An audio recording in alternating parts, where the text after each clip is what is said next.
अभिवादन स्वीकार कीजिए ब्रजेश मिश्रा का और आप देखना शुरू कर चुके हैं द डिबेट। बहनों भाइयों, उत्तर प्रदेश की 8 और उत्तराखंड की 5 सीटों पर पहले चरण का मतदान हो चुका है। उत्तराखंड में पूरा चुनाव हो चुका है और उत्तर प्रदेश में महज 8 सीटों पर मुकाबला हुआ है। बहनों भाइयों, इस बार का चुनाव हर बार के चुनाव से बिल्कुल अलग है, बिल्कुल अलहदा है और जबरदस्त है। इस बार ग्राउंड पर जिस तरह का मुकाबला हुआ है वो अपने आप में पूरे उत्तर प्रदेश के लिए एक नई इबारत का विषय बन गया है और शोध का विषय है इस बार के मतदाताओं का व्यवहार और उनका वोटिंग पैटर्न। तो क्या रहा उत्तर प्रदेश की इन 8 सीटों पर और उत्तराखंड की 5 सीटों पर, आज हम इस डिबेट में खुली चर्चा करने वाले हैं। बहन भाइयों, उत्तर प्रदेश की 8 सीटों पर मतदान समाप्त हो चुका है। ये वो इलाका है जो उत्तराखंड से सटा हुआ है। सहारनपुर से लेकर रामपुर तक की 8 सीटें और इसमें बड़ा रोचक और बड़ा दिलचस्प मुकाबला देखने को मिला है। लेकिन इसमें बाजी मारी है सहारनपुर ने। क्या रिकॉर्ड वोटिंग हुई है। अप्रिशिएट करना चाहिए सहारनपुर के लोगों को जिन्होंने लोकतंत्र के इस महापर्व पर बढ़ चढ़ कर भागीदारी की। बहनों भाइयों, मेरे पास 6 बजे तक का जो डेटा मौजूद है वो बताता है सहारनपुर में 68% पोलिंग हुई है और सहारनपुर बाकी उत्तर प्रदेश के लिए सबक है कि 70% पोलिंग होनी चाहिए कम से कम हर सीटों पर, तब हमारे देश के मतदाताओं का सही वर्डिक्ट सामने आएगा। इस बार का सहारनपुर इलाके में बढ़ा हुआ मतदान, लेकिन आप दूसरी जगहों पर देखेंगे तो 10 से 12% की वोटिंग कम हुई है। अधिकतम 60%, 61% के आसपास, कई जगह तो 58 और 57% की पोलिंग हुई है और रामपुर का सबसे पुअर परफॉर्मेंस रहा है और जो शाम 5 बजे तक की रिपोर्ट है वो 53% की रिपोर्ट थी। मैं ये मानता हूं कि कुछ लोग लाइन में लगे होंगे, अभी पूरा डेटा आएगा रात 9 बजे तक।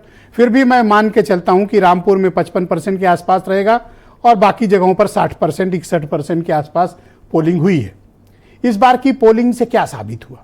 कौन सी पार्टी को बढ़त मिल रही है, किस विचारधारा को अधिक तवज्जो मिली और कौन से प्रत्याशी कहां पर और कौन से गठबंधन को क्या मिला? बहनों भाइयों, इस बार भी शहरी मतदाताओं में उल्लास और उमंग का अभाव रहा। शहर के बूथ सूने थे, लेकिन गांव के बूथ, ग्रामीण क्षेत्र के बूथ आबाद थे। दोपहर का वक्त थोड़ा तकरीबन 12-1 बजे से लेके 3, साढ़े 3, 4 बजे तक बूथों में सन्नाटा छाया हुआ था क्योंकि बहुत अधिक धूप और गर्मी थी, इस कारण लोग निकले नहीं। लेकिन 4 बजे के बाद रिकॉर्ड तोड़ भीड़ बूथ स्थलों तक पहुंची। तो इस बार क्या चला? बहनों भाई, इस बार जो चीज़ नहीं चली है वो है सांप्रदायिकता। दोनों तरफ से, इस तरफ से भी और उस तरफ से भी, ये बिल्कुल नहीं चला। इस बार ऐसा लग रहा है कि वोटर्स कोर इशू को लेकर वोट कर रहा है, अपने मूल विषयों को लेकर वोट कर रहा है और इस बार शहरों के मुकाबले ग्रामीण क्षेत्रों में उत्साह ज़्यादा देखने को मिला। लंबी लंबी लाइनें ग्रामीण क्षेत्रों में देखने को मिली, चाहे वो मुरादाबाद का एरिया हो, चाहे वो पीलीभीत का एरिया हो। पीलीभीत ने भी बहुत अच्छा वोट किया है, 60% प्लस उनका वोट शेयर होना चाहिए और बड़ा ही दिलचस्प मुकाबला हुआ है। बहन भाइयों, ये ऐसा फेज रहा है 8 सीटों का कि कोई कंफर्टेबली नहीं कह सकता कि नहीं ये सीट हम जीत ही लेंगे। कहने को कोई कितना भी दावा करे, लेकिन इस बार का चुनाव बड़ा घमासान रहा है। वैसे इस इलाके में 2019 में भी बीजेपी काफ़ी घिरी हुई थी, महज 3 सीटें उनके पास थी, अपोजिशन के पास 5। तो इस बार जनता का वर्डिक्ट क्या है इस इलाके में? हालांकि वो गठबंधन नहीं है जो गठबंधन पिछली बार था, डेडली कॉम्बिनेशन जिसे कहा गया था, वो इस बार नहीं है। और बहनों भाइयों, मैं फिर कह रहा हूँ, इस बार बीएसपी ने अपने रिवाइवल प्लान पे काम किया है। वोट उनको मिले हैं, इसमें कोई दो राय नहीं है। सहारनपुर में भी उन्हें वोट मिला है, पीलीभीत में भी उन्हें वोट मिला है, मुजफ्फरनगर में भी उनके प्रजापति कैंडिडेट को वोट मिला है और बिजनौर में भी वो डट कर लड़े, उनके पास जाट प्रत्याशी था। अब ये कहाँ किसको डेंट पड़ेगा ये परिणाम बताएंगे, लेकिन बीएसपी ने मजबूती से चुनाव उन्होंने भी लड़ा। हालांकि वर्टिकली ये चुनाव डिवाइडेड था। भारतीय जनता पार्टी का एनडीए गठबंधन और समाजवादी पार्टी के नेतृत्व में इंडिया अलायंस। कांग्रेस सिर्फ 1 सीट पर सहारनपुर में चुनाव लड़ रही थी, जहां मैंने आपको बताया कि 68% से ज़्यादा पोलिंग हुई है। तो इस बार का चुनाव इन 8 सीटों पर क्या कहता है और उत्तराखंड की 5 सीटों पर क्या निर्णय किया है वहाँ की जनता ने? हालांकि 60% से कम पोलिंग वहाँ भी हुई है। कुछ स्टेटमेंट सुन लें। आज हम एक्सपर्ट्स और पॉलिटिकल पार्टियों के प्रवक्ताओं से समझेंगे कि उनके लिए ये चुनाव कैसा रहा। माहौल तो लोगों का चेहरा बताता है। मैं तो अब ये भी नहीं पता कहाँ कितने परसेंट है कितने, लेकिन इनके चेहरों पर अगर खुशी है तो हम चुनाव जीत रहे हैं। देखिए, जो लोगों ने सोचा था वो अलग था, ग्राउंड बिल्कुल अलग है। लोगों ने पूरा आशीर्वाद दिया है और 4 तारीख को शिव चौक पर घंटा बजाने का आदेश भगवान की तरफ से आ गया है। इस बार पश्चिम की हवा भारतीय जनता पार्टी का पूरा सफाया करने जा रही है और लग तो ये रहा है कि भारतीय जनता पार्टी का पहला शो ही फ्लॉप हो गया है। कोई साहब कहते थे नियत और नीति तो नेता की अच्छी होनी चाहिए और उसी में खोट होगा तो काम कैसे होगा।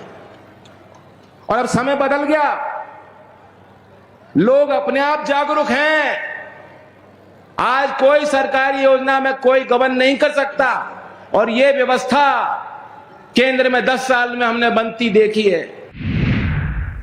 तो बहनों भाइयों, आज की परिचर्चा को आगे बढ़ाएंगे। समीर सिंह उत्तर प्रदेश में भारतीय जनता पार्टी के प्रवक्ता हैं, मनोज यादव समाजवादी पार्टी से हैं, प्रियंका गुप्ता यूपी में कांग्रेस की प्रवक्ता हैं, अनिल दुबे राष्ट्रीय लोकदल से हैं और 2 जाने माने पत्रकारों को हमने आज इस डिबेट में आमंत्रित किया है। मुजफ्फरनगर से रॉयल बुलेटिन के प्रधान संपादक अनिल रॉयल जी मेरे साथ मौजूद हैं और देहरादून से सीनियर जर्नलिस्ट नीरज कोहली जी भी मेरे साथ इस कार्यक्रम का हिस्सा हैं। और आज सारा दिन प्रचार कार्य और मतदान पर कड़ी नज़र रखने वाले वीरेंद्र सिंह जी हमारे स्टेट हेड इस कार्यक्रम में मौजूद हैं। तो बेहतर यह है कि आज मैं अपने एक्सपर्ट और इन पत्रकारों के साथ इस परिचर्चा को प्रारंभ करूं। और मेरा पहला सवाल अनिल रॉयल जी आपसे है। पश्चिम का चुनाव और विशेष तौर पर इस बार मुजफ्फरनगर का चुनाव पूरे देश भर में चर्चा का विषय रहा। इन 8 सीटों पर किस तरह का चुनाव हुआ, हमारे दर्शकों को बताएं। ब्रजेश जी, जैसा आपने कहा है कि इस बार के चुनाव में सांप्रदायिकता परिलक्षित नहीं हुई है, ये बात सही है। और पश्चिमी उत्तर प्रदेश के चुनाव में खास तौर से मैं मुजफ्फरनगर की बात करूं, धर्म पर जातियां हावी रही है। लोगों ने अपनी जाति के हिसाब से, अपने मुद्दे के हिसाब से, अपनी नाराजगी के हिसाब से मतदान किया है और वो एक तरफा मतदान किया है अपने अपने पसंद के प्रत्याशियों को, जाति के हिसाब से भी, धर्म के हिसाब से। इसलिए चुनाव बड़ा रोचक है और बहुत कड़ा मुकाबला है। यही आसपास की सीटों की स्थिति है। पिछली बार 5-3 का रेशो भारतीय जनता पार्टी के लिए था और 2 महीने पहले लग रहा था कि कुछ चुनाव ही नहीं है। साथ ही यह लग रहा था जब एनडीए में चले गए थे जयंत जी, अनिल दुबे जी की पार्टी जब चली गई थी, लग रहा था कि पश्चिम उत्तर प्रदेश में क्लीन स्वीप हो जाएगी। पर आज ग्राउंड की रिपोर्ट ये नहीं है, चुनाव है और इंडिया गठबंधन मजबूती के साथ चुनाव लड़ा है। अच्छा, मुजफ्फरनगर के बगल में कैराना, वहां का बताइए। वहां भी यही स्थिति है। कैराना की बात करें चाहे सहारनपुर की स्थिति करें, ब्रजेश जी, दोनों में चुनाव है। कौन जीतेगा कौन नहीं जीतेगा आज पर प्रतिक्रिया टिप्पणी करना उचित नहीं है। 4 तारीख के लिए छोड़ देनी चाहिए। लेकिन चुनाव है, एक तरफा कोई चुनाव नहीं है। बहुत अच्छे चुनाव विपक्ष ने लड़े हैं, इंडिया गठबंधन ने लड़े हैं, अप्रत्याशित रूप से चुनाव में कमबैक किया है। अच्छा, 2 सवाल और हैं आपसे। इस बार जब वोट देने के लिए लोग घरों से निकले, उनके पास क्या मोटा मोटा इशू थे? आप अपने रिपोर्टरों से आपने बात की होगी, स्वयं भी निकले होंगे, क्या उनके बीच चल रहा था? उनके मन में किस तरह के इशूज थे जब वो वोट देने चल रहे थे? प्रत्याशी के प्रति नाराजगी, सरकार के प्रति खुशी और नाराजगी, ये मुख्य रूप से था। और जाति एक महत्वपूर्ण अंग था। जैसे अभी आपने शुरू में किया, बसपा की बात थी, दारा सिंह प्रजापति थे, तो दलित समाज ने इस बार 8 साल बाद मायावती जी ने पश्चिमी उत्तर प्रदेश में रैलियां की तो इकट्ठा होकर बसपा को संजीवनी देने का काम किया। बसपा के कमिटेड वोटर ने बढ़िया ढंग से पोलिंग किया। प्रजापति प्रत्याशी है तो प्रजापति समाज ने किया। प्रत्याशियों से लेकर नाराजगी रही, मुद्दों को लेकर नाराजगी रही, कहीं कहीं महंगाई और बेरोजगारी भी मुद्दा रही है। अब एक सबसे बड़ा सवाल जो दर्शक जानना चाहते हैं, ये 24सी की क्या कहानी है? ये जो राजपूतों का गढ़ है सरधना में 24सी, जिसको लेकर बड़ी कंट्रोवर्सीज हुई थी, यहाँ का वोटिंग क्या रहा इस बार? आप कुछ देख पाए? क्या उन लोगों ने वोट किया या अधिकतर ने दूरी बनाई वोट देने से? नहीं ब्रजेश जी, वहां 24सी का चुनाव, 24सी का फैसला आज के चुनाव में परिलक्षित हुआ है। 24सी जो कि भारतीय जनता पार्टी का अभेद गढ़ माना जाता रहा है, वहां 90% मतदान एक तरफा भारतीय जनता पार्टी के पक्ष तक होता था। इस बार वहां पोलिंग परसेंटेज तो डाउन रहा, पर जो हुआ वो भाजपा के खिलाफ रहा 60% से ज्यादा। और लाइट आप हमारे साथ बने रहिएगा। इस परिचर्चा को हम आगे बढ़ाएंगे। नीरज कोहली जी मेरे साथ मौजूद हैं देहरादून से उत्तराखंड के बहुत ही जाने माने राजनीतिक मामलों के पत्रकार हैं। कोहली जी, आपका शुक्रिया, धन्यवाद मेरे साथ इस कार्यक्रम में जुड़ने के लिए। उत्तराखंड की 5 सीटें सर, किस तरह का मुकाबला आपको वहां पर देखने को मिला बीजेपी और कांग्रेस के बीच? देखिए कि 5 सीटों पर भारतीय जनता पार्टी और कांग्रेस आमने सामने है और चुनावी मुकाबला अभी पिछले 2-3 दिन से लगातार यही चर्चा चल रही थी कि जब चुनाव प्रचार हो रहा था तो चुनाव प्रचार के समाप्ति से कुछ समय पहले यहाँ बड़ी खामोशी सी थी। बहुत वोटर बहुत साइलेंट था। उसकी वजह है कि एक जो हमारे चुनाव प्रचार की जो पुरानी परंपरा थी कि गली मोहल्लों में डंडे झंडे पंपलेट पर्ची और नक्कुड़ जनसभाएं होना और चुनाव को लेकर जगह जगह पर जो है समूह के रूप में चर्चा होना, ये सब चीजें दूर दूर तक बिल्कुल मतदाता एकदम खामोश था। कहीं कोई चर्चा नहीं, ऐसा लग रहा था कि कोई बिल्कुल कहीं भी कोई चुनावी माहौल नहीं है। और बाकी काफी ठंडा चुनाव था इस बार, मैंने भी इस चीज को महसूस किया था। जी, और बाकी जगह से भी हम लोगों ने इनपुट लिया तो यही स्थिति थी। और आज जब सवेरे मतदान शुरू हुआ तो क्योंकि लोग अपने काम के हिसाब से अपनी चीजों को मैनेज करते हैं, तो अक्सर हमने देखा बहुत सारे चुनावों में कि सुबह सुबह के टाइम पे एक तो थोड़ा टेम्परेचर भी दिन में थोड़ा अप हो जाता, थोड़ी गर्मी बढ़ने लगी तो लोग सुबह वोट डालने जाते हैं। तो कुछ बूथों पर सवेरे जो है पर्वतीय क्षेत्रों में और शहरी क्षेत्रों में थोड़ा सा भीड़ थी, तो लोगों को बड़ी उम्मीद थी कि वोट ऑफ परसेंटेज जो है इस बार ऊपर जाएगा। उसके 2-3 कारण थे। एक तो कारण यह है कि उत्तराखंड में हमेशा लोकसभा के चुनाव में जो मतदान प्रतिशत है वो राष्ट्रीय मतदान प्रतिशत से बहुत नीचे रहता है। और इस बार इसी क्या है बात सर, को मैंने भी देखा कि ये 56-57% से ऊपर जाता दिख नहीं रहा मुझे। हाँ, किसी भी पार्लियामेंट चुनाव में नहीं गया। और यही वजह है कि इलेक्शन कमीशन की डायरेक्शन पर जो यहाँ पर इलेक्शन महकमा था प्रदेश का, उसने बहुत कवायद की, बहुत प्रयास किए और जन जागरूकता के लिए मतदाताओं को जागरूक करने के लिए बहुत सारे कार्यक्रम चलाए, बहुत सारे प्रोग्राम भी हुए। लंबे 1-1.5 महीना एक्सरसाइज चलती रही कि वोट ऑफ परसेंटेज बढ़े। लेकिन अभी जो वोट ऑफ परसेंटेज आया है वो पिछली बार से भी 4.5% कम है, लगभग 54% के आसपास आया है। और पिछली बार जो था 58% था। मुकाबला आमने सामने का है या एक तरफा है?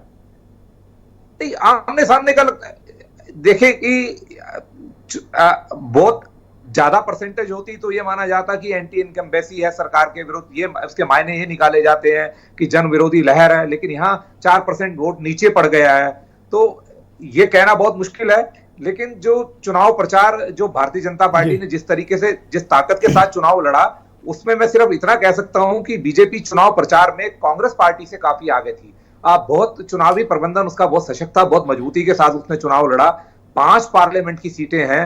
प्रधानमंत्री मोदी जी की रैली, अमित शाह की रैली, जेपी नड्डा की रैली, राजनाथ सिंह जी की रैली, योगी आदित्यनाथ की रैली और हमारे मुख्यमंत्री लगातार 1-1.5 महीने तक चुनाव कैंपेनिंग पर ये जो वोटिंग परसेंटेज 4.5% कम हुआ, इसको लेकर आप थोड़ी सशंकित हैं?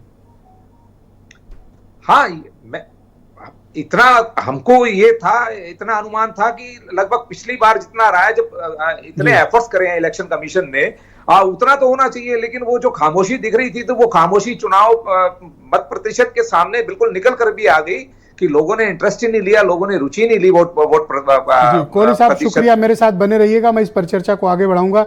समीर सिंह भारतीय जनता पार्टी के प्रवक्ता हैं, मेरे साथ मौजूद हैं। आपका धन्यवाद कार्यक्रम में जुड़ने के लिए। बताइए, 8 सीटों पर आपके पास आपकी पार्टी क्या क्लेम करती है? देखिए ब्रजेश जी, मैं पहले भी कहता रहा हूँ और आप जिस प्रकार से आज आपने चर्चा की शुरुआत की, कहीं न कहीं हम इस बात को कहते, माइक ऑन करें सर, माइक ऑन। कहीं न कहीं हम इस बात को कहते थे। जी, दुबे जी का माइक ले लें आप, जब तक दुबे जी अपना माइक दीजिए। जी, हम एक कहते थे कि विकास मुद्दा होगा और विकास ही मुद्दा है, सुरक्षा मुद्दा है। और आपने देखा होगा ब्रजेश जी, ये जो पहले चरण का चुनाव है, ये 8 सीटों का वही 8 सीटें हैं जो पहले चरण में पिछले 2019 में जो राजनीतिक परिस्थिति थी उसमें सपा बसपा मिल के लड़ रहे थे। हम बहुत अच्छा परफॉर्मेंस नहीं कर पाए थे 2019 में, लेकिन इस बार हमारे सरकार की उपलब्धि, माननीय मोदी जी को इस बार देश का प्रधानमंत्री बनाने का, विकास, कानून व्यवस्था, इन सब मुद्दों को लेके मैं आपको विश्वास पहले भी दिलाया हूं, आज फिर दिला रहा हूं कि जनता का व्यापक समर्थन भारतीय जनता पार्टी को मिला। हम 8 की 8 सीटें पहले फेज की जीतने में कामयाब हैं, कहीं से कोई दिक्कत नहीं है हमको। जी। हाँ, ये जरूर है कि आज का ये मतदान ऐसी ताकतें जो सांप्रदायिकता फैलाती हैं, जो नफरत फैलाती हैं, जो दंगे कराते थे, जो दंगा करने वालों को सब सम्मानित करते थे, और उत्तर प्रदेश के अंदर कानून का व्यवस्था मजाक बन के रह गया था, आज उस प्रथम फेज के चुनाव में उत्तर प्रदेश की जनता ने ये संदेश दिया मेरा है अगला सवाल कि है उत्तर प्रदेश के अंदर कि कानून व्यवस्था कायम है और कायम आपने रहेगा। सहारनपुर देखा होगा, वहां तो 68% के ऊपर की पोलिंग है। अगर सहारनपुर को छोड़ दें, बाकी जगह तो 60% पहुंचना भी मुश्किल था।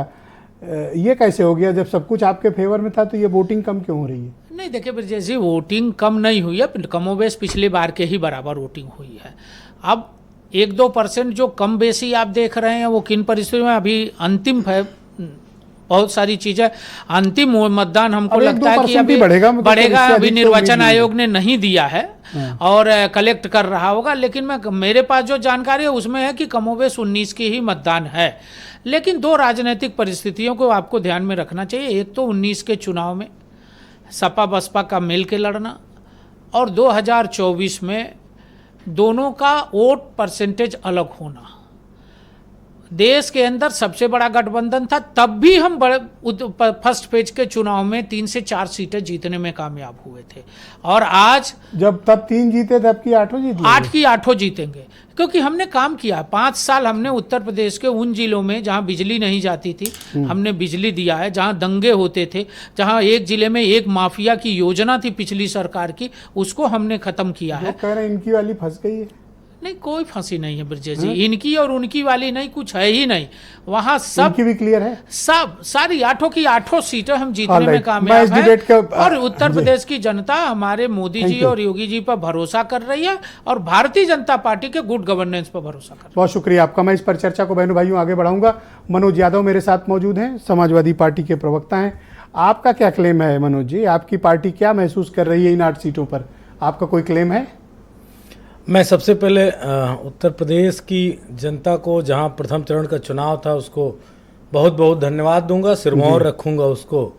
और इस बात के लिए भी मैं गर्व महसूस कर रहा हूं कि प्रथम चरण के ही चुनाव में उत्तर प्रदेश की जनता ने अपना मन और मिजाज बता दिया। जो कह रहे हैं कि हम 8 की 8 जीतेंगे, मेरे हिसाब से उनकी बोहनी भी नहीं हो रही है। जो उनके अब ऐसा भी नहीं है कि बोहनी नहीं हो रही। अब आप जब आएगा परिणाम तो पता चलेगा। अगर आप कह रहे हैं तो बोनी हो जाएगी एक आध, कोई दिक्कत नहीं उसके लिए। अभी तो 0 कह रहे थे, अब 1 देने लगे। अगर आप दे रहे हैं, आप इतने बड़े दिल से कह रहे हैं कि बोनी हो जाएगी, तो मैं मान के चलता हूं बोनी हो जाएगी। लेकिन समाजवादी पार्टी अपना बेस्ट परफॉर्मेंस पूरे राजनीतिक इतिहास में, जो इन 8 सीटों का चुनाव का समीकरण है, उसमें करने जा रही है। इतना भी क्लेम न करो। अगर आप परिणाम देखेंगे जिस वक्त, उस फिर वक्त यही आपको बयान पता कट के चल चलेगा जाएगा। परिणाम वाले दिन तो नहीं, तकलीफ बिल्कुल होगी। चलना चाहिए, और इसलिए चलना चाहिए कि समाजवादी पार्टी, अभी आपने बाइट चलाई देखा नहीं, जब हमारे नेता ने बोला, और कहां बोला, इनके गढ़ में बोला, तब आवाज गूंज रही थी जनता की। और जब इनके साथी के नेता ने बोला तो ऐसा लग रहा था जैसे किसी मातम में भाषण हो रहा। आप कल्पना करो कि नेता को जनता सुनना नहीं चाह रही है। तो ऐसा क्योंकि कौन सा इशू आपका था कि आप इतना अपने को क्लेमेंट बता रहे हैं कि आप सब जीत लेंगे? 2 बातें सामने आई। पहला, बीजेपी के प्रवक्ता ने कहा कि हमारा बसपा से गठबंधन था। तो मैं उनकी जानकारी के लिए बता दूं कि निश्चित तौर पे पहले बसपा से गठबंधन था, इस बार हमारा गठबंधन जनता और मुद्दों से था, और जनता और मुद्दों का गठबंधन बड़ा था। और इस वजह से मैंने ये ऐतिहासिक बात कही है, इसको नोट करिएगा। समाजवादी पार्टी 8 सीटों पे सबसे बेस्ट परफॉर्मेंस मेरे ख्याल से करने जा रही है। वो शायद गिनती में देना, कहना, सुनना बड़ी छोटी बात हो जाएगी। ऑलराइट, शुक्रिया आपका। हम इस परिचर्चा को आगे बढ़ाएंगे। मेरे साथ अनिल दुबे मौजूद हैं, राष्ट्रीय लोकदल के प्रवक्ता हैं। अनिल जी, आपका स्वागत है। 1 सीट थी आपके पास, हालांकि मेहनत आपके नेता ने कई सीट पर की। आप अपने लिए और अपने सहयोगी के लिए क्या उम्मीद करते हो? फंस गया क्या मामला? देखिए ब्रजेश जी, फंसने की कोई बात ही नहीं है। पहले चरण की 8 सीटों पर आज मतदान हुआ, और अगर 8 सीटों का आपके यहाँ, तो कई बार मैं डिबेट पर भी बैठा, आपने भी बहस की कि पहले चरण के क्या 2 चरण की चुनाव भी पर भी आप जाएं तो इंडिया गठबंधन के लोग वहाँ पर कन्फ्यूजन पे पड़े रहे कि हम उम्मीदवार किसको दें, किसको बदलें, किसको करें, इसी में उलझे रहे। प्रचार तक तो उन्होंने किया नहीं, प्रचार तो हमारे लोगों ने किया, एनडीए गठबंधन ने किया। देश के प्रधानमंत्री जी गए, देश के गृह मंत्री जी गए, उत्तर प्रदेश के मुख्यमंत्री जी गए, राष्ट्रीय लोकदल के मुखिया तो लगातार एक एक संसदीय क्षेत्र में 4-4 जनसभाएं करते रहे।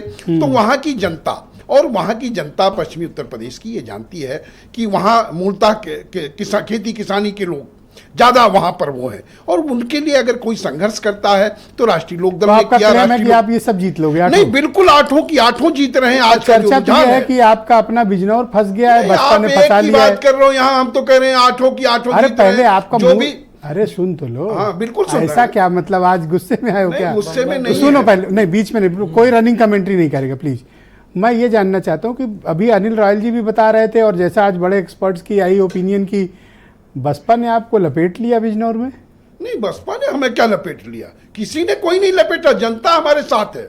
वहां की जनता ने, ब्रजेश जी आप जो पश्चिमी उत्तर प्रदेश का मिजाज है, पश्चिमी उत्तर प्रदेश की जनता ने, अनिल रायल जी क्या कह रहे थे, उन्होंने उनसे फिर से दोबारा आप सवाल कर लीजिएगा। पश्चिमी उत्तर प्रदेश की जनता का मिजाज एनडीए गठबंधन के साथ है, और राष्ट्रीय लोकदल के एनडीए गठबंधन में शामिल होने को ऐसा नहीं कहा कि आपके खिलाफ, जनता ने उसको स्वीकार किया। वहां की जनता आपके खिलाफ ऐसा नहीं कहा। जिस तरह से चौधरी जयंत सिंह का वहां पर जनता ने स्वागत किया है गठबंधन के बाद, उसके बाद ही स्पष्ट हो गया था कि पश्चिमी उत्तर प्रदेश में एनडीए की लहर है, और वो आज दिखाई पड़ी। 8 की 8 सीटें एनडीए गठबंधन जीतेगा, उसमें कहीं कोई संशय। एक बात बड़ी अच्छी कही अनिल रॉयल ने, और उसको थोड़ा सा आप उसकी व्याख्या करिए और बताइए। उन्होंने कहा कि इस बात धर्म नहीं, जातियां हावी रही। देखिए मैं आपको बताओ, ये दोनों तरफ से मैं कह रहा हूं ब्रजेश जी, पश्चिमी उत्तर प्रदेश में भाईचारे के बनाने का काम हमारे मुखिया चौधरी जयंत सिंह जी ने किया, और वो भाईचारा आज दिखाई पड़ा। भाईचारा दिखाई पड़ा, भाईचारे के साथ लोगों ने मतदान किया है। आप देखिएगा, परिणाम आने दीजिए। तो आपको मतलब मुसलमानों के वोट भी मिले हैं? बिल्कुल मिले हैं। हमें सभी धर्मों के लोगों ने वोट दिया है, सभी धर्म के लोगों ने वोट दिया, और किसानों का तो एक एक वोट, जो भी किसान है उसने जो है गठबंधन के पक्ष में वोट किया है, क्योंकि जो है उनको ये लगता है कि हमारा भला यहीं पर हो सकता है। ऑलराइट, शुक्रिया आपका। मैं इस कार्यक्रम को आगे बढ़ाता हूं। मेरे साथ उत्तर प्रदेश में कांग्रेस कमेटी की प्रवक्ता प्रियंका गुप्ता मौजूद हैं। आप एक सीट पर आपकी पार्टी चुनाव लड़ रही है, लेकिन वहां अप्रत्याशित रूप से 68% की पोलिंग हुई है सहारनपुर में। मैं उम्मीद करता हूं कि शायद वो रात होते होते वो 70% पार भी कर सकती है। आपका क्या क्लेम है इस सीट पे? देखिए, मुझे लगता है कि आज लोकतंत्र के पहले चरण का चुनाव था। मैं मतदाताओं का धन्यवाद करना चाहूँगी कि भीषण गर्मी होने के बावजूद भी आज आप जिस तरह से कह रहे हैं कि सहारनपुर में 70% मतदान की उम्मीद है, तो ये वाकई में धन्यवाद देने वाली बात है। एक चीज़ मैं ज़रूर बताना चाहूँगी कि आज लड़ाई ये नहीं है कि कांग्रेस पार्टी लड़ रही है या इंडिया गठबंधन लड़ रहा है। आज लड़ाई इस बात की है, जो विज़न है वो 2024 का है या 2047 का है। तो आज लड़ाई विज़न की है, और आज लड़ाई इस बात की भी है कि जो युवाओं को तो प्लेसमेंट नहीं दे पाए, पर भ्रष्टाचारियों को प्लेसमेंट अपनी पार्टी में बेधड़क दिया इन्होंने। 25 के 25 जो प्लेसमेंट दिए वो इन्होंने किसके दिए? भ्रष्टाचारियों के। अब बात आई किसानों की। अभी दुबे जी बड़ी बड़ी बातें कर रहे थे किसानों के बारे में। इनसे पूछिए ना, किसानों की आय दुगनी हो गई होगी ना अब तक। इनसे जब सवाल पूछते होंगे किसान, तो ये कहीं अगले बगले आपको क्या रिस्पॉन्स मिला आपके सहयोगी को? क्या फीडबैक है आप लोगों को? देखिए, मुझे लगता है कि आज भारतीय जनता पार्टी पूरी तरह से हाफ होने जा रही है नॉर्थ में, और साउथ में साफ होने जा रही है। ये हकीकत है भारतीय जनता पार्टी की कुकर्मों की, जो 10 साल में इन्होंने की है। इस देश के युवाओं से जो है जिस कदर इन्होंने परेशान किया है। और रही बात परीक्षाओं की, जिस तरह से पेपर लीक हो गए, तो मुझे लगता है कि आज ये भी नहीं कह पाए कि जो फर्स्ट वोटर है वो किस बात पर इनको वोटिंग परसेंटेज बाकी जगहों पर अपेक्षित नहीं था। जैसे अगर मैं सहारनपुर तो आउटस्टैंडिंग है, मैं अप्रिशिएट करता हूँ वहाँ के मतदाताओं को, लेकिन बाकी जगह 60 से कम है। हो सकता है 60 तक ये आंकड़ा कई जगह पहुंच भी जाए, पर वोटिंग परसेंटेज बहुत अच्छा नहीं है। कारण सहारनपुर, अगर आप लोगों के प्रति भी कोई बहुत उत्साह होता तो दिखता है वोटिंग परसेंटेज। देखिए, सहारनपुर में जिस तरह से श्रीमती प्रियंका गांधी जी की रैली हुई थी, उससे ही साफ जाहिर हो जा रहा था कि जो भीड़ उमड़ कर आई वो वाकई बदलाव चाह रही थी। पर 1.5 घंटे का रोड शो की वजह 70% वोट। अब आप ही देखिए ना, आज को आज क्या है वो तो आप खुद देख लीजिए कि बदलाव है। ज्यादा नहीं हुआ, इस बार ज्यादा होगा। आप देखिएगा 4 तारीख को ये ज्यादा ही होगा। और ये ज़्यादा होगा किसके लिए, वो भारतीय जनता पार्टी बेहतर तरीके से समझ रही ऑलराइट, होगी। मैं अनिल रायल जी को आमंत्रित करता हूँ। ये इन्होंने दुबे जी ने कई मुद्दे ऐसे छेड़े हैं जो इस पर उनकी ओपिनियन आना ज़रूरी है। अनिल जी, आप मुझे बताइए, दुबे जी ने जो बातें अभी कहीं कि इनके लिए तो एक तरफा माहौल है और मुसलमानों के वोट भी नहीं मिले हैं, ग्राउंड पे सही बात क्या थी, आप बताओ। ब्रजेश जी देखिए, जो कह रहे हैं दुबे जी, उन्हें कहना भी चाहिए, और 4 तारीख तक तो सभी सत्ता और पक्ष के विपक्ष के सब लोग कहेंगे। पर मुजफ्फरनगर की सीट पर 68% पहली बार वोट हुआ था, इस बार 60%, 60.10 है अभी तक की जो जान। ये कितने बजे का डेटा आप बता रहे हो 60% का? ये 6 बजे के बाद। ओके, मेरे पास लास्ट डेटा 55% का था। हाँ, उसके बाद 60.10 का लास्ट डेटा अभी तक का आया और पिछली बार 68% था। 8% घटा है, 8.5% घटा है। यदि 400 पार वाला जो बात है, यदि वो उत्साह होता तो ये 68% ही होता, 70% होता। वो 8% घटा है। वो जो माहौल था वो नहीं था। ये 8% किसके वोट कम हुए हैं? किस कम्युनिटी के होंगे या किस इलाके के हैं? शहर के हैं, ग्रामीण के हैं? शहरी इलाकों में ज्यादा मतदान प्रतिशत कम हुआ है, और जो भारतीय जनता पार्टी के लिए ज्यादा कम रहा है। देहात क्षेत्र में ज्यादा ठीक ठाक मतदान रहा है, 70-72% तक, 75% तक भी रहा किसी गांव में, लेकिन शहर में कहीं 45, कहीं 52, कहीं 54 तक रहा है। अच्छा, राकेश टिकैत का मैंने स्टेटमेंट सुना, उन्होंने कहा कि बहुत ठंडा लड़ा गया चुनाव, पैसे ही नहीं खर्च किए गए और चूल्हा गर्म नहीं हुआ, रोटी अकड़ गई। इसका क्या मतलब है? केवल उनको तो कुछ ना कुछ अपना कहना ही था, ऐसा कुछ विशेष नहीं रहा। चुनाव में उत्साह जनता का नहीं था, ये बात सही है कि जनता का ऐसा उत्साह नहीं था कि हमको सरकार एक तरफा बदलनी है या सरकार 400 पार लानी है, ऐसा कोई उत्साह नहीं था। कार्यकर्ता बुला के ला रहे थे, कार्यकर्ताओं में भी वो उत्साह नहीं था जो हुआ करता था। जैसे जब अनिल दुबे जी इस गठबंधन में आए थे तो ये लग रहा था चुनाव ही नहीं है, और समाजवादी पार्टी ने पश्चिमी उत्तर प्रदेश में, खासतौर से मुजफ्फरनगर वाले क्षेत्र में पहली बार ऐसा प्रदर्शन किया है लोकदल के बिना। ये निश्चित रूप से उनके लिए हर्ष का विषय होगा। ये बताइए, चुनाव तो 8 सीटों पर हो रहा है, पर ये मुजफ्फरनगर की इतनी ज्यादा चर्चा क्यों हो गई? मुजफ्फरनगर से ही सरकार बनी थी 2013 के दंगे बाद से। मुजफ्फरनगर से ही सांप्रदायिकता की धुरी चली थी 2013 के दंगे की वजह से। 2013 के बाद से हिंदुत्व की प्रचंड लहर चली थी, जिसकी बाद 14 और 19 में भारतीय जनता पार्टी उत्तर प्रदेश और केंद्र में सरकार बनी थी।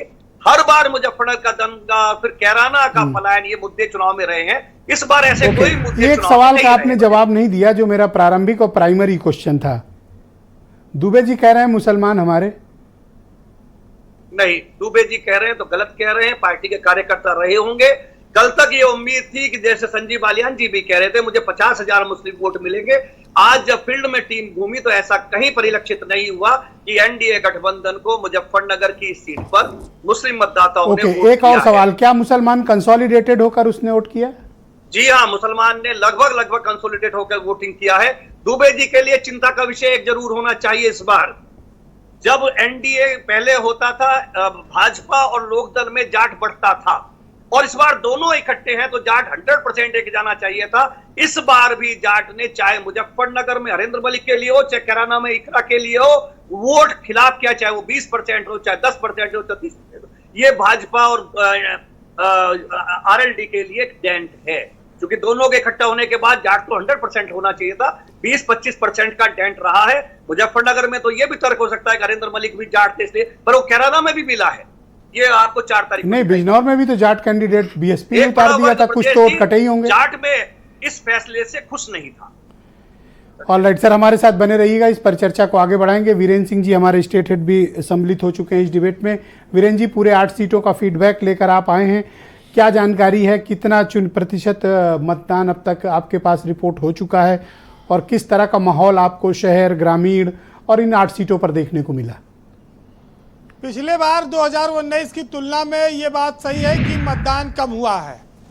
अगर आप इन 8 सीटों पर देखेंगे तो स्वाभाविक है कि 4-5% अगर मतदान कम होता है तो ये बहुत बड़े अंतर को दर्शाता है, और इससे वोट पे बहुत बड़ा फर्क पड़ता है जीत हार पर। 8 सीटों में से 4 सीटें बीजेपी के पास थी, 2 बसपा के पास थी, 2 समाजवादी के पास थी। बाद में 1 सीट रामपुर वाली भाजपा के पास चली गई, यानी कि भाजपा के पास 5 हो गई और बसपा के पास 2 हो गई और समाजवादी के पास 1 सीट थी। खाली वो मुरादाबाद वाली। अब बात आती है कि मतदान का प्रतिशत धीमा क्यों रहा। लोगों ने गर्मी की वजह से वोट नहीं दिया या चुनाव को लेकर इतना उत्साह नहीं रहा। जी ब्रजेश जी, चुनाव में लोकतंत्र का उत्सव है, लेकिन इस तरह से निर्वाचन आयोग ने इतने सारे नियम कानून कर दिए हैं कि अब ना तो जो प्रत्याशी हैं वो बहुत ज़्यादा खुलकर खर्च कर सकते हैं, ना बहुत ज़्यादा गाड़ियां चलवा सकते हैं। तो इन सब चीज़ों की वजह से भी थोड़ा उत्साह में कमी रही। लेकिन पश्चिमी उत्तर प्रदेश का ये चुनाव इस देश में 120 सीटों के उस चुनाव से जोड़ना जाएगा और उत्तराखंड की भी 5 सीटें इसमें जुड़ेंगी, जिसमें बहुत बड़े बड़े नाम शामिल हैं। पूर्व मुख्यमंत्री भी लड़ रहे हैं चुनाव। जब भाजपा ने एक नारा दिया कि अब की बार 400 पार, लेकिन 2014 में जो नारा था उसमें बीजेपी को 294 सीटें आई थी। 2019 में भाजपा 303 पे गई। अब की बार अगर 400 पार करना है तो अकेले भाजपा को 350 पार करना होगा और इस 8 में से 5 सीटें तो उसको अपनी निश्चित तौर पर जीतनी ही जीतनी होंगी और अगर वो 2 सीटें और जीते तब 400 पार का उसका नारा कामयाब होगा। ब्रजेश जी, ये चुनाव गुटबाजी और कहा जाए विरोध और अंतर विरोध, इसके लिए भी जाना गया। और सबसे बड़ी बात ये रही कि रालोद के भाजपा के साथ आने के बाद से जाट गुर्जर मतदाताओं में क्या बदलाव आया। भाजपा ने जितना जयंत चौधरी को दिया, क्या वो इस चुनाव में इतना उसको वापस लौटा पाएंगे, ये भी ये चुनाव तय करेंगे। अच्छा, दर्शक काफ़ी सवाल पूछ रहे हैं मुरादाबाद रामपुर के बारे में। वहाँ एसटी हसन नहीं थे, उधर रामपुर में आजम खान नहीं थे। पीलीभीत में जितिन प्रसाद का चुनाव भगवत शरण गंगवार से कैसा हुआ? देखिए, वरुण गांधी का टिकट कटा लेकिन उन्होंने कुछ बोला नहीं आज तक, जिसका फायदा बीजेपी को मिला। विरोध के कोई स्वर न आने से जितिन प्रसाद को लेकर उतना विरोध पीलीभीत में नहीं हुआ, लेकिन मुकाबला कड़ा है, टक्कर का है, इसमें कोई शक नहीं है। भगवत शरण गंगवार अच्छा चुनाव लड़े हैं। अंतर कला और गुटबाजी की जब बात आती है तो फिर आजम खां, एसटी हसन, इनका नाम आएगा इन 2 सीटों पर। लेकिन सलाखों के पीछे बैठकर आजम खां इसको कितना प्रभाव डाल पाए हैं इस चुनाव पर, ये मतदान तो 50% के ऊपर गया है। पिछली बार 28% के करीब मतदान हुआ था उपचुनाव में, तब भाजपा जीती। अच्छा, ऐसी चर्चा थी कि मुस्लिम वोट बिखरेगा रामपुर और मुरादाबाद में, रुचि वीरा को नहीं मिलेगा, उधर मौलाना को भी वोट इधर उधर हो सकते हैं चूंकि आजम खां जेल के भीतर और उनकी सहमति के बिना प्रत्याशी है। इधर के अल्पसंख्यकों का वोटिंग पैटर्न क्या रहा? देखिए, बसपा बहुत प्रभावी नहीं हो पाई, जिसकी वजह से मुसलमान वोट बहुत बिखरा नहीं और इंडिया गठबंधन में कांग्रेस और सपा के साथ होने से मुसलमानों ने पहले से शायद मन बना रखा था कि वो एक ही रास्ते से गुजरेंगे। बसपा से अगर कोई मजबूत कैंडिडेट होता तो वो वोट कुछ जरूर खींचता।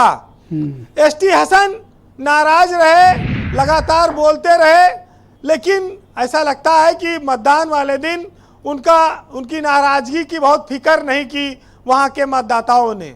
देखिए, ये चुनाव बसपा के अलग होने से बड़ा अजीब हो गया। इसमें नुकसान भाजपा का ज़्यादा हुआ। जब सपा और बसपा मिलकर लड़े थे तो बीजेपी के लिए काफ़ी जगह मैदान खाली था, लेकिन बसपा और सपा के अलग लड़ने से इस बार चुनाव सीधे या तो मोदी को वोट गया या मोदी के खिलाफ गया, और मोदी के खिलाफ में ज़्यादा वोट समाजवादी पार्टी की तरफ गया। बसपा को लोगों ने इग्नोर मारा। अब ये तो चुनाव परिणाम बताएगा कि क्या स्थिति बनी। लेकिन एक चीज मान लीजिए कि ये जो पलटी और पटखनी वाला जो बयान आया जयंत चौधरी का, इसका परिणाम अब आएगा। इन 8 सीटों के चुनाव परिणाम पर नजर रखिएगा। वैसे अपने यहाँ कहा जाता है कि गुजरा गवाही और लौटा बाराती, इनको कोई पूछता नहीं है। अब आज मतदान खत्म हो गया, मतदाताओं की पूछ स्वाभाविक कम हो जाएगी। जिनको कल तक हलवा पूड़ी खिलाने की तैयारी थी, आज उनको भाई मतदान समाप्त, उनको कोई पूछने वाला मिलेगा नहीं। और हमारे लोकतंत्र की एक खूबसूरती ये भी है कि हर बार के मतदान में चाहे कितना बड़ा खरमास लागू है, लेकिन एक दुल्हन वोट डालने जरूर जाती है। उसका फोटो आपको टीवी पे पता नहीं शादी का मौसम चल रहा है कि नहीं लेकिन दुल्हन और दूल्हा हमारे यहाँ कपड़ा पहन के फोटो डालने वोट डालने जाते हैं। और एक परंपरा और है कि बूढ़ी दादी और बूढ़े दादा पीठ पे लद के वोट डालने जरूर जाते हैं मतदान केंद्र पे। ये भी मिला, ये हमारे चुनाव की खूबसूरती है। तो इन सब चीजों से हमारा चुनाव लोकतंत्र मजबूत बनता है जी। और ब्रजेश जी, मतदान धीमा रहा, इसका आकलन ये लोग अपने हिसाब से करें, लेकिन इतना जरूर है कि भाजपा जो 5 सीटें जीती थी, वो 5 सीटों पर फिर बाजी मारती नजर आ रही, लीड कर रही है। और 3 सीटों में जो बसपा 2 सीटों पर थी, उसकी जगह समाजवादी पार्टी ने ले ली है ऐसा लगता है। और समाजवादी पार्टी 8 में से 3 सीटों पर बहुत अच्छा लड़ी है। तो इसके परिणाम तो आगे आएंगे, लेकिन नोट करते हुए चलना पड़ेगा जी। बहरहाल इस लोकतंत्र ने 5 साल बाद इस देश को फिर अपनी ताकत दिखाने का अवसर दिया है, लोगों को अपनी वोट की ताकत को महसूस कराया है। और एक मजबूत सरकार बनाने के लिए लोग वोट करें। भारत की तरक्की और खुशहाली इस लोकतंत्र के 5 साल के उत्सव में छुपी है। सुनिएगा कि फैसला कुछ हो मगर आग ना लगने पाए, घर बड़ी चीज है एक तिनका भी ना जलने पाए। और नाग नफरत का किसी को भी ना डसने पाए, और कोई फूलों में बारूद ना रखने पाए। और है दुआ फिरका परस्ती को उठा ले मौला, और मेरे भारत को फिर से बुलंदी पर पहुंचा दे मौला। बहुत शुक्रिया वीरेंद्र जी, आपका बहुत बहुत धन्यवाद ग्राउंड जीरो से जुड़ने के लिए, फीडबैक देने के लिए और अपने पॉलिटिकल ऑब्जर्वेशन हम तक उपलब्ध कराने के लिए। बहनों भाइयों, हम उत्तराखंड की राजधानी देहरादून का रुख करेंगे। कोहली साहब मेरे साथ वहाँ से मौजूद हैं। कोहली साहब, मैं 2 आंकड़े आपके समक्ष प्रस्तुत कर रहा हूँ। एक हरिद्वार का आउटस्टैंडिंग परफॉर्मेंस 60% से ऊपर मतदान, और दूसरा अल्मोड़ा का बहुत ही सुस्त, मुझे ऐसा लगता है कि 45%। इतना कंट्रास्ट कैसे सर? देखिए कि जो हरिद्वार और एक हरिद्वार के साथ मैं और जोड़ देता हूँ, नैनीताल में भी 60% के आसपास। जी जी जी, बिल्कुल ठीक कह रहे हैं। तो हाँ, अल्मोड़ा में कम हुआ, नैनीताल और हरिद्वार लगभग बराबर हैं दोनों के। और 2 हमारी सीटों पर 50% से नीचे हुआ है और एक पर जो है 50% से ऊपर हुआ है। तो जो नैनीताल की जो भौगोलिक परिस्थितियां हैं, वहां पर मिक्स कम्युनिटी का वोट है। ऐसे ही हरिद्वार में भी आप देखेंगे दलित, मुस्लिम और अल्पसंख्यक वोटर ज्यादा हैं बड़ी संख्या में, और इसी तरह से नैनीताल में भी। और अल्मोड़ा का वाकई में बहुत जो है ग्राफ नीचे रहा है। अब मुझे ऐसा लगता है कि वहां टमटा वर्सेस टमटा, प्रदीप टमटा कांग्रेस की तरफ से कैंडिडेट थे और अजय टमटा जो है भारतीय जनता पार्टी के सिटिंग एमपी रहे, और लंबे अंतराल से दोनों आमने सामने हैं।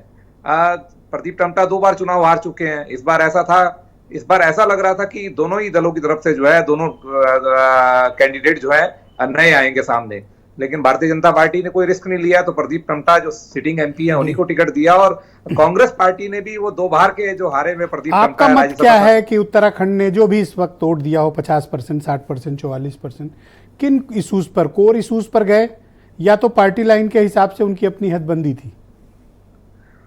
देखिए कि यहाँ पर स्थानीय मुद्दे बहुत सारे थे मिश्रा जी, और ऑपोजिशन ने उन मुद्दों को उठाया भी। पलायन की बात करें, बेरोजगारी की बात करें, लॉ एंड ऑर्डर की बात करें, अग्निवीर योजना की बात करें, जोशीमठ आपदा की बात करें, यहाँ एक अंकिता भंडारी हत्याकांड हो गया था उसकी बात करें, मूल निवास की बात करें, या सशक्त भू कानून की बात करें, ये बहुत स्थानीय इशू हैं। इस तरह के इशू हैं, इनको लगातार ऑपोजिशन अगर इशू बहुत अलार्मिंग होता तो वो वोटिंग परसेंटेज में दिखता।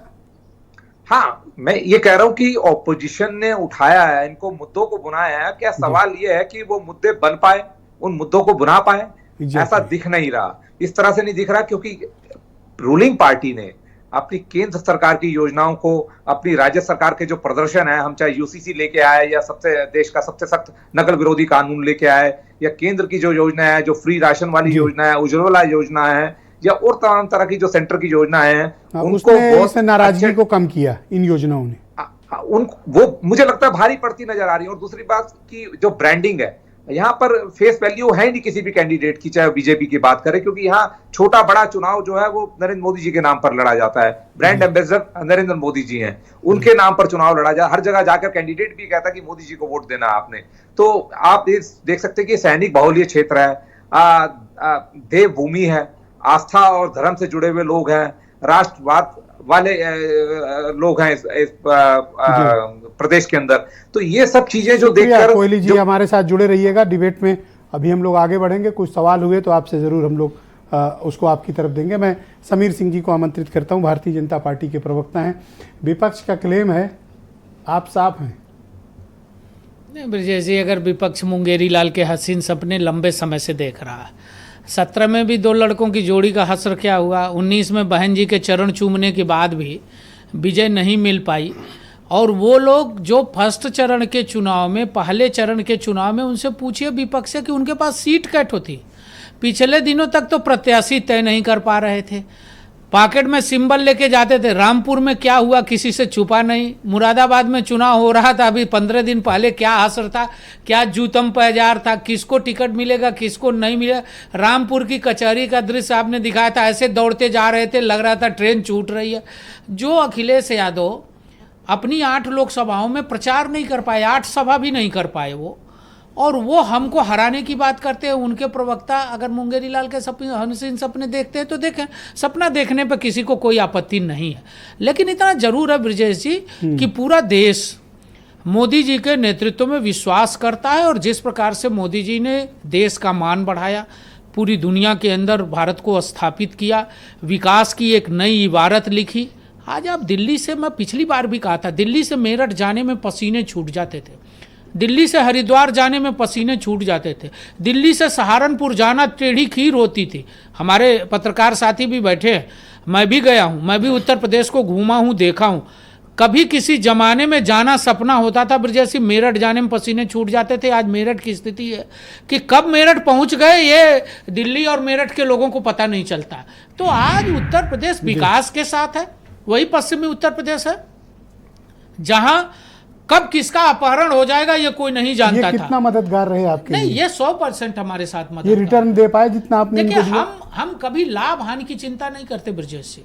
मैं पहले भी डिबेट में कह चुका, जो मेरा साथी है हम ईमानदारी से रहते हैं, हम किसी का अपमान नहीं करते, हम जिसके साथ हैं ईमानदारी से हैं, हमारे वो सहयोगी दल हैं, हम सहयोगी की भूमिका में रहते हैं। और कई बार हमने ऐसा सिद्ध किया है कि जो हमारा सहयोगी है हम उसके साथ 100% ईमानदारी से खड़े हैं, खड़े रहेंगे, हम उसके साथ रहेंगे। बहुत शुक्रिया आपका। मैं मनोज यादव को आमंत्रित करता हूँ। मुंगेरी लाल बता रहे हैं वो तो, और आपका क्लेम कुछ और है। मैच नहीं हो रही दोनों बातें। 10 सालों से नरेंद्र मोदी जी ने सिर्फ जुमले और सपने ही दिखाए थे, शायद जनता की आंखें खुल गई और वो जो घोर निद्रा में थे सपनों में कि विकसित भारत बनेगा, बुलेट ट्रेन चलेगी, 2 करोड़ रोजगार आएंगे, 15-15 लाख रुपए देंगे और किसानों की आय दोगुनी हो जाएगी, गन्ना में उत्पाद बढ़ जाएगा और पैसा 14 दिन क्या 14 घंटे मिल जाएगा। वो सब कुछ जनता को पता चल गया। इसलिए मुंगेरी लाल के सपने ना कहो, हम आपके बगल वाले जो बैठे हैं ना आपके साथी, उनका धन्यवाद दिए दे रहे हैं। जानते हैं क्यों? 2 सीटों पे उन्होंने भरपूर मदद की है हमारी, एक कैराना में, एक मुजफ्फरनगर। किन्होंने? अरे बगल में बैठे हैं ना उनके साथ, नाम तो लो ना। RLD आपकी मदद की, कायदे से मदद हुई है और ये तो लड़ाई लगाने की बहुत बात है। धन्यवाद देते। बिल्कुल लड़ाई नहीं लगवा रहा हूँ, आप ही अभी कैसे मदद की, अच्छा बताओ। आपके विश्लेषक महोदय ने कहा, आपने कहा कि जाटों का वोट गया। मेरी रिपोर्ट अलग है, मैं उसको नहीं यहाँ कोट करूंगा कि किस तरीके से अंदर खाने आशीर्वाद दिया गया, उसके लिए बहुत धन्यवाद मैं दे रहा हूँ। उस टीवी पे धन्यवाद दिया जा सकता है, अंदर की बात नहीं बताई जा सकती। लेकिन क्या मनोज जी को स्क्रीन पे लिया जाए जी। मैं कह रहा हूं क्या बागपत के लोग बागपत मतलब बीजेपी के वोटर अब क्या रिटर्न गिफ्ट देंगे आरएलडी को? नहीं देंगे।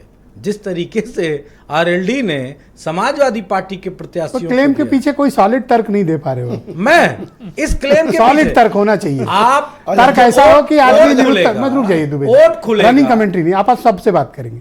जब वोट खुलेगा सॉलिड तर्क दीजिए। सॉलिड तर्क ये कि दोनों सीटें हम बम्पर वोटों से जीतने। अभी तो ये फंसा है मामला। कहा कोई फंसा नहीं है, ये तो सिर्फ बातें कही जा रही हैं। आप जब देखेंगे कि हमारा कैसे वोट, तो कह रहे हैं मुसलमान हमारे, हाँ नहीं, उनको बधाई, उसके लिए बधाई। रिटर्न में कुछ दे दिया, अगर इनको लग रहा है तो उसके लिए खुश रहे। मुसलमान इनके साथ चला गया। अब अगर इनको लग रहा है तो इनकी खुशफहमी, हमें कोई तकलीफ नहीं, लेकिन हमारे प्रत्याशी इनके लिए इतना उदार क्यों हो गए? उदार इसलिए हो गए कि जिनको हम पहले तो एकदम सिर आंखों पे बैठाल रखे थे, उनकी आज स्थिति देख के, चंदन चौहान जी की स्थिति देख के मुझे बड़ा तकलीफ हुआ। जो स्थिति आज हुई है चुनाव में, मेरे पास हर जिले से फोन आ चुका, मैंने सबसे बात भी कर ली। जो स्थिति की गई है उनकी, वो अच्छा नहीं था। आरएलडी एक मजबूत स्थिति में थी, उसकी मजबूती को खत्म किया बीजेपी ने रणनीतिक रूप से। लोग चर्चा कर रहे हैं रुचि वीरा को उधर अल्पसंख्यकों को वोट नहीं मिले और आजम खान नाराज थे तो वहां मुसलमान बट गया। सबसे पहले रामपुर बट गया मुसलमान। अरे रामपुर मुरादाबाद सबसे पहले चुनाव जीतेंगे, आओ बताइए, सबसे पहले जीतेंगे। क्या जाता, तर्क दीजिए ना। तर्क क्या मैं क्या बक्से में घुस जाऊंगा, ईवीएम में घुस जाऊंगा क्या? सबसे कोई पहले होना चाहिए कि देखिए इन तर्कों से हम आगे हैं पूरा। ये तो कोई बात नहीं कि मैं बैलेट में घुस जाऊं, इस तरह तो सब लोग कह सकते थे। चाह रहे हैं वो मैं नहीं कहूंगा। क्यों नहीं लेकिन कहोगे? मैं इतने बता दे रहा हूं, हमारे मैं तो अपने दुबे जी को अप्रिशिएट करता हूं। अगले आदमी ने कहा मुसलमान हमारे साथ। अरे वो तो कहेंगे, इसलिए कहेंगे, अप्रिशिएट करता हूं। उनके पास जब जाट नहीं रह गया तो मुसलमान ही तो कहेंगे ना कि मुसलमान बच्चा हमारे। जाट नहीं है तो फिर मैं इतनी देर से कह क्या रहा हूं? आप मुझसे क्यों कहला रहे हो? मुझे नहीं अच्छा लगता ये सब जातिवादी बात करना, मुझे बिल्कुल नहीं पसंद है। मैं इन सब बातों पे विश्वास नहीं करता। ये बात आप कह रहे हो? फिर मैं कह रहा हूं, ये मनोज यादव कह रहे हैं, मैं जातिवादी बातों पे विश्वास नहीं करता। हाँ, वर्ग की लड़ाई है ब्रजेश जी, वर्ग संघर्ष हुए हैं और होते रहेंगे। ये दसियों आप रोज पीडीए की बात करते थे, पर मैं आपको और आपके नेता को देख रहा हूं कि आपको आजकल राजपूतों की बड़ी चिंता हो गई। ना, हमें कोई चिंता ना, बिल्कुल भी चिंता ना। लेकिन जिसके अपमान होगा उसके लिए हम, जो हमारा जो बयान पे बयान, जनता ने, हाँ बिल्कुल कहेंगे क्यों की लड़ाई छोड़ दी, अब ठाकुर की लड़ाई। आदित्यनाथ के पास क्या ताकत नहीं थी क्या? सवाल पूछने की ताकत नहीं थी क्या? क्या तमाम सारे नेताओं के अंदर ताकत नहीं थी कि इस तरह अपमान किया गया और बीजेपी और नरेंद्र मोदी ने अब तक उस पर कोई रिप्लाई नहीं किया? ताकत नहीं थी क्या? हमने आवाज में आवाज उनके मिलाई। वोट के लिए हमने नहीं कहा, वोट के लिए हमने बिल्कुल नहीं कहा, और ना वोट चाहिए। लोग बता रहे हैं जाट बढ़ गए। देखिए ब्रजेश जी, अब किसी के दल में कोई जाट पदाधिकारी है, कोई जाट नेता है, तो वो तो जाएगा ही, उसके साथ खड़ा ही होगा। जहाँ तक किसानों की बात है, हम केवल एक जात की बात नहीं कर रहे। पश्चिमी उत्तर प्रदेश का जो किसान है उसमें सभी जातियाँ हैं, और किसानों का मुझे लगता है कि तड़का लगाने के लिए भी किसी को वोट नहीं गया। किसानों का पूरा वोट एनडीए के साथ खड़ा रहा। जो बात के, चाहे वो अनिल रायल जी कह रहे हों और चाहे हमारे मित्र कह रहे हों, उनकी बात से इत्तेफाक रखते हो अनिल जी की? नहीं, उन्होंने जो कहा, अगर कहीं किसी भी बिरादरी का जो नाम ले रहे थे, उनकी कोई पदाधिकारी रहा होगा, दे दिया होगा, उनके साथ खड़ा रहा होगा। लेकिन उसका जो, मैं 99% बिल्कुल आपके चैनल पे कह रहा हूँ कि 99% किसानों ने। लेकिन आज आप डाउन हो। नहीं, हम डाउन का नहीं है, हम डाउन तो डाउन दिख रहे हैं। पहले बड़ा चढ़ के डिबेट करते थे। अरे भाई, सुबह से जो है चुनाव चल रहा है, सुबह से चुनाव चल रहा है, तो थोड़ा बहुत तो जो है भाई, इस समय तो प्राइम टाइम में जब बोलना था, तो इस समय डाउन हो। मतलब कोई बात अंदर से परेशान तो नहीं कर रही? हमें फिक्र है आपकी भाई। नहीं ब्रजेश जी, आप कोई परेशानी की आप चिंता मत करिए, 8 की 8 जीतेंगे। और ये 8 जो आज जिस तरह मतदान हुआ, इससे ये जानिए कि 80 की 80 जीतने जा रहे हैं। कुछ दम 80 की 80 जीतने जा रहे हैं। कहीं कोई लड़ाई नहीं है, लड़ाई ही नहीं है। कुछ है। अभी समीर जी कह रहे थे मुंगेरी लाल के हसीन सपने, तो ये बताइए कि 47 में जो भारत का विजन लेके बैठे हो, वो मुंगेरी लाल हैं या वो मुंगेरी लाल हैं जो 24 के लिए विजन देख रहे हो? अभी आप देखिए कि भारतीय जनता पार्टी का कार्यकर्ता भी हतोत्साहित है और वोटर भी हतोत्साहित है, दोनों हतोत्साहित। जितने भी राज्य जो है भाजपा संचालित है, वहाँ वोटिंग परसेंटेज कम है। पूछे क्यों कम है, और इनसे पूछे, हमने तो सुना है कि आरएसएस भी जो है हतोत्साहित थी। हतोत्साहित तो आपको नहीं कहना चाहिए। आप जहाँ से कैंडिडेट लड़ा रही हैं, वहाँ तो 70% केस है, वोट है।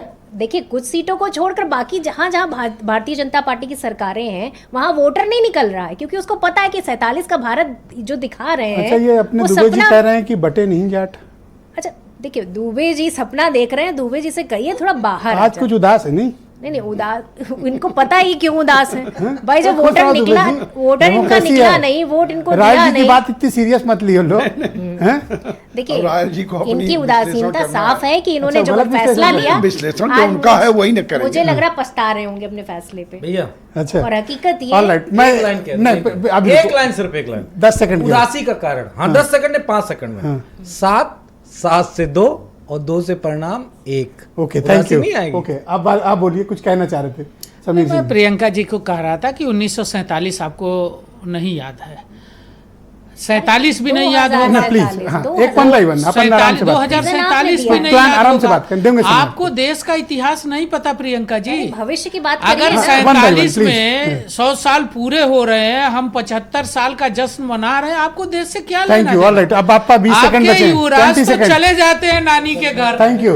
उनको नानी के घर जाना, आप इमला मत पढ़ाओ, वो अपना बोलेंगे, आप मत बोलो बीच में जी। नहीं पता, बहुत शुक्रिया। आज डिबेट बहुत अच्छी चल रही, सहयोग करें आप लोग। 20 सेकंड जी, आपके खुद के जो अनिल जी तैयार रहो आप। जो है ना, जिसको कहना चाहिए प्रत्याशी, वो खुद ही कहते हैं कि मोदी लहर नहीं है। आप उनके लिए क्या कहेंगे? आप बताइए जिसको नहीं अनिल राय जी को लाया जाए स्क्रीन पे। धन्यवाद आप दोनों का, धन्यवाद मैडम। 400 बहुत अच्छी डिबेट चल रही है, आप लोग सहयोग करें।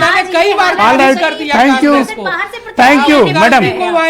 आप थोड़ा सहयोग। अनिल जी को लाया जाए। अनिल जी आप मुझे बताओ, अपने दुबे जी कह रहे हैं कि वो आपके विश्लेषण पर उनको प्रश्न चिन्ह। Madam thank you. Anil ji, Dubey ji को आपका विश्लेषण थोड़ा भाया नहीं।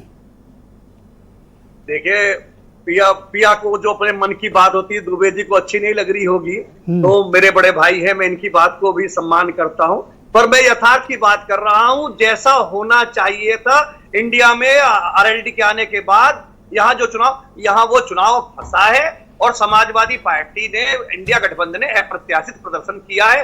ये दुबे जी को थोड़ा सा असहज कर रहा होगा। वैसे हमारे बड़े भाई हैं, हम उनका सम्मान करते हैं, हमारी शुभकामना है कि उनके लिए अच्छे परिणाम आए। जाट बटे नहीं बटे, इनकी दुविधा वही है। 100% बटे।